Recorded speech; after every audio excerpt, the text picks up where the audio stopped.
thanks for joining me today. Today I'm going to be talking about invisible illnesses. There are many medical conditions where we can't see the pain or discomfort someone might be in. Multiple sclerosis, neuropathy, nerve damage, hearing issues, some vision issues, arthritis, fibromyalgia, kidney problems, bladder problems such as interstitial cystitis and prostate issues, migraines, celiac, Crohn's, autism, anxiety, depression, hypoglycemia, diabetes, cancer, heart, lung issues, infertility, endometriosis, lupus, back issues, spine, dementia, and the list goes on. And I state so many only to show how prevalent this is in our society, and yet invisible conditions are still so often misunderstood. And if there's one thing I think that those with invisible conditions would like the most, that is for others to believe. So what I'd like to do today is go through how invisible conditions might impact one's life. And we all know if we see someone, for example, on crutches, we can see what they're going through and may offer to open a door for them, for example. But if we had a large gathering indoors and suddenly there was an emergency and that crowd had to evacuate, many would be quick to help those in wheelchairs or with canes or a walker. But there could be many people there that also need help, but we can't see by looking at them, so that can be problematic. And there are other situations that can come up. Excuse me while I have some paperwork here just so I don't forget anything. But other factors that can come up is this social isolation. I've heard so many stories of broken relationships with family or close friends because someone did not understand what this person was going through because they couldn't see the pain they were in and often did not believe them. There are some people who maybe can't attend family events, or take a young kid in high school who can't participate in many sports, and some of the other kids may not understand if that kid looks well. And gossip may then spread around. Or suppose a coworker at office finds out that this person has chronic fatigue and is out quite a bit and just doesn't seem to understand. So gossip can spread quickly through the office. And it's just really sad. I've just heard so many stories of these failed relationships where a partner might perceive the other one as being lazy when they really are extremely fatigued or have some other type of medical condition where they just can't do all that they would like to do. And another situation that could come up if the person is applying for disability, a disability reviewer may not really believe them if they look okay, might think they're lazy and trying to get out of work. I read about a doctor once who was blind, and many patients with invisible conditions went to see him because they knew he wasn't going to judge them. He could not see, therefore he listened and he believed. And I found that story very interesting. Another situation come up, people being reviewed for eligibility for what's called a paratransit, like a dial ride for those people that have to meet certain criteria to ride that paratransit. So they have to have a certain type of walking impairment or prove their eligibility for it.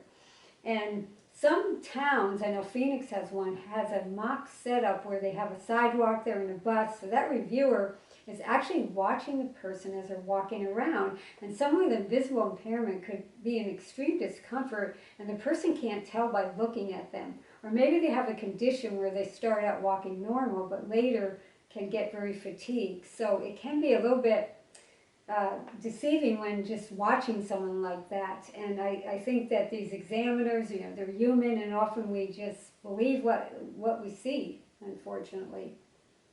And that can severely affect the person's status as to whether or not they're eligible for such a service they may truly be deserving of. Now, I had a situation, I want to bring this up because I take the paratransit on occasion. I've been approved for it, and I was on the paratransit one day. This was here in Arizona, and this was many years ago.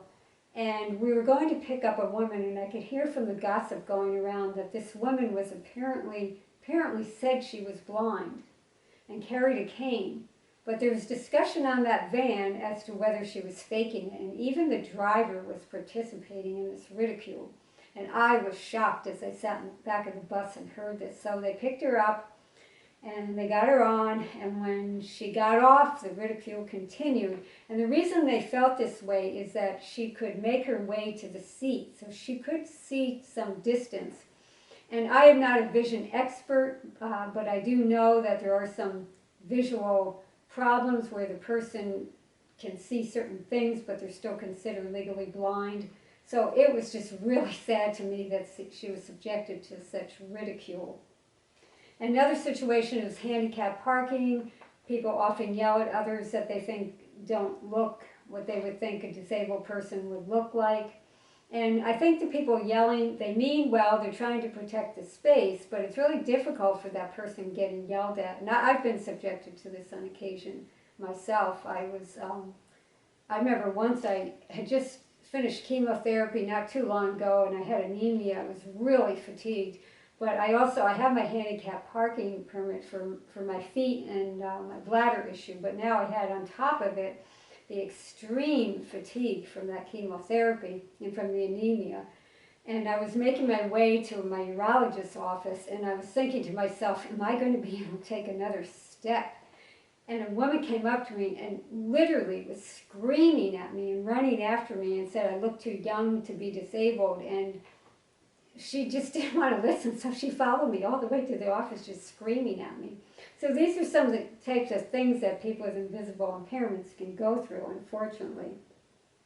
And you can have a situation where a person starts out normal, but then they get fatigued or have discomfort where they may not even be able to walk anymore. So when they get out of their car, initially in the handicap parking space, also known as accessible parking space, they may walk fine, and they may actually feel fine at that point, but they may have, let's say, a neurological condition that could change at any moment in time, any minute by the hour that condition can change. So they don't really know what they're going to get into, and they may find it very difficult later to get back to their car. Other people who can't drive anymore, people might not understand, say, but you look great, I don't understand why you can't drive. My friend, has worse situation, and he can drive, or and you can just get into all sorts of things can come up. And now, one other thing that can come up: a person with invisible condition might, on occasion, use a wheelchair or a cane. So, at that moment in time, in a sense, they have a condition that others can see, but it can be confusing to people because they might say, well, you were walking yesterday without that cane. So they might think they're kind of just using it to look like they're disabled on that day when they didn't have it the other day. So there's all sorts of things that can happen revolving around this and people's perceptions. So it's really difficult for these people. And also, people who have invisible conditions that are well known, even though they're invisible, they may be believed more. For example, cancer. Cancer is an invisible condition. It can be invisible depending on the status someone is in.